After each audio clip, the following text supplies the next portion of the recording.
জানাতে চাই, খুনি হাসিনাকে ধরে এনে বিচারের কাঠগড়ায় দাঁড় করাতে হবে।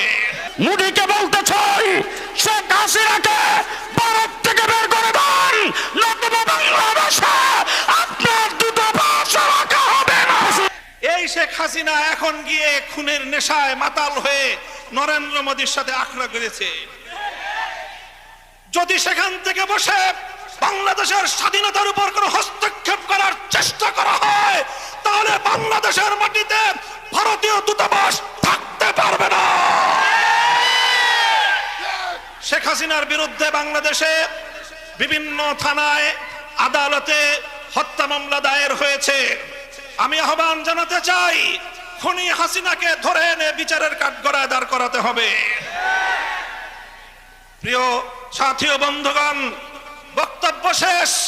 ইনশাআল্লাহ বিগত দিনে যেভাবে আমরা রক্ত দিয়েছি পিলখানায়, যেভাবে আমরা রক্ত দিয়েছি শাপলা চত্বরে, যেভাবে আমরা রক্ত দিয়েছি মোদি বিরোধী আন্দোলনে হাটহাজারীতে, যেভাবে রক্ত দিয়েছি আমরা মোদি বিরোধী আন্দোলনে ব্রাহ্মণবাড়িয়ায়, ঠিক আগামী দিনে দেশের স্বাধীনতা রক্ষার জন্য, ইসলামের হেফাজতের জন্য যদি আবার রক্ত দেওয়ার প্রয়োজন হয়, স্বাধীনতার ঝান্ডা নিয়ে রক্ত দেওয়ার জন্য প্রস্তুত থাকবে কারা?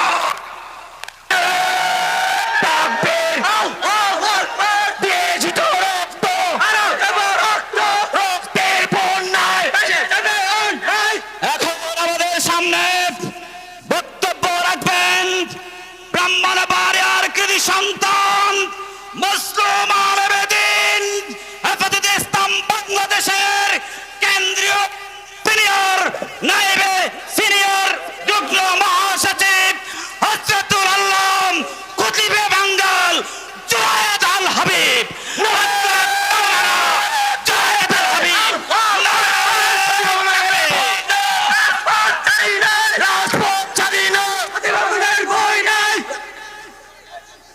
নাহমাদুহু ওয়া নুসাল্লি আলা রাসূলিহিল কারীম, আম্মা বাদ। আজকের এই সমাবেশের সংগ্রামী সভাপতি, মঞ্চে উপবিষ্ট হেফাজতে ইসলাম বাংলাদেশের কেন্দ্রীয় মহাসচিব, যুগ্ম মহাসচিব, কেন্দ্রীয় নেতৃবৃন্দ, সমবেত সাথী ও বন্ধুগণ, ফেরাউন পানিতে ডুইবা মরার একদিন আগেও জানত না, নমরুদকে মশা কামড়ে যখন মারে একদিন আগেও জানত না, শেখ হাসিনার পতন হবে পেছনের দরজা দিয়ে ভাগবে 1 ঘন্টা আগেও জানে না। শেখ হাসিনা দেশ থেকে পালিয়ে গেছেন, লন্ডনে আশ্রয় নিতে চেয়েছেন, তাকে আশ্রয় দেওয়া হয় নাই। আমেরিকাতে আশ্রয় নিতে চেয়েছেন, আশ্রয় দেওয়া হয় নাই। পৃথিবীর অনেক রাষ্ট্র তাকে প্রত্যাখ্যান করেছে। গুজরাটের কসাই মোদি তাকে জায়গা দিয়েছে। মোদিকে বলতে চাই, শেখ হাসিনাকে ভারত থেকে বের করে দেন, নতুবা বাংলাদেশে আপনার দূতাবাস রাখা হবে না।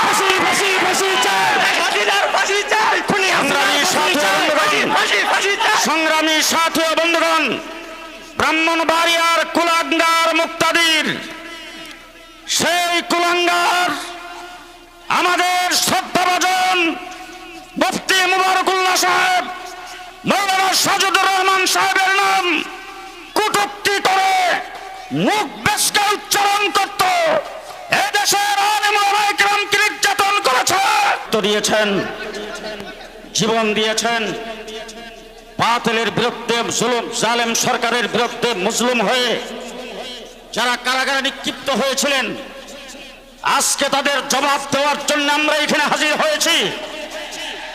সুতরাং আপনাদেরকে অনুরোধ করে বলবো, একদম চুপ, একদম চুপ, কোনো আওয়াজ নাই, একদম চুপ। আওয়াজ যা হওয়ার স্টেজ থেকে হবে।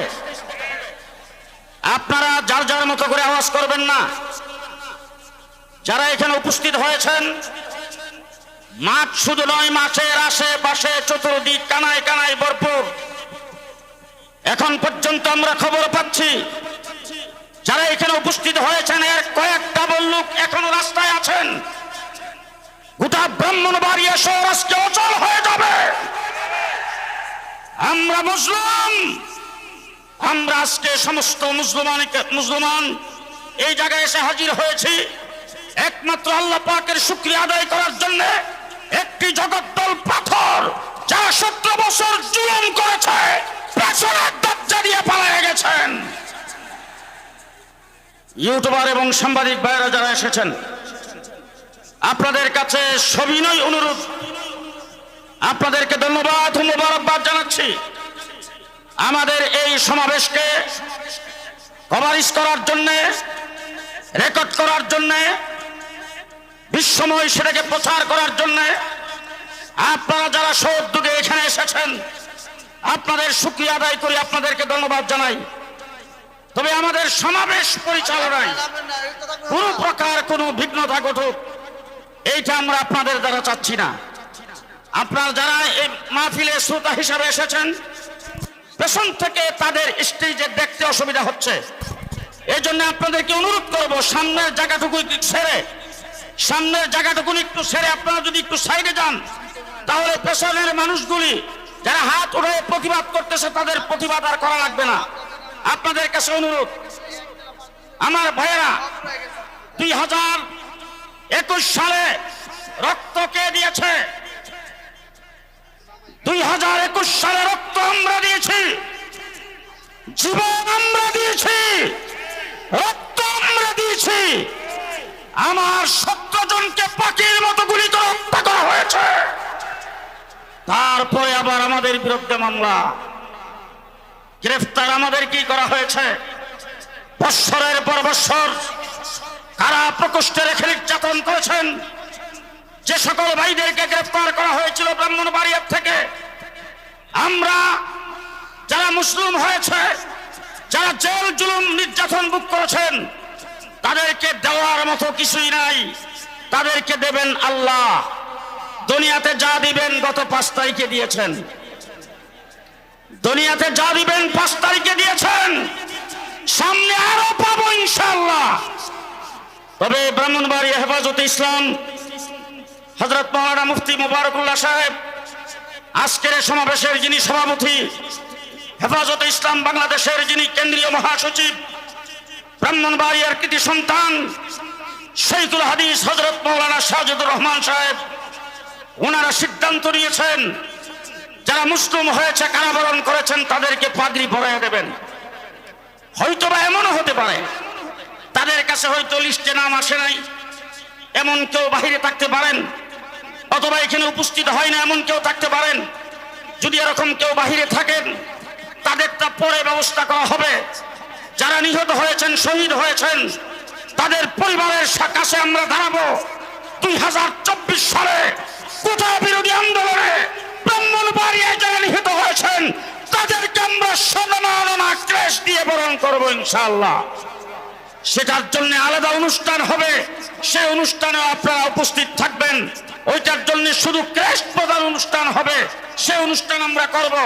এখন মাহফিল পরিচালনার স্বার্থে যারা এসেছেন সকলকে অনুরোধ করব, আমরা সুশৃঙ্খলতা আমরা দেখা যাইতে চাই।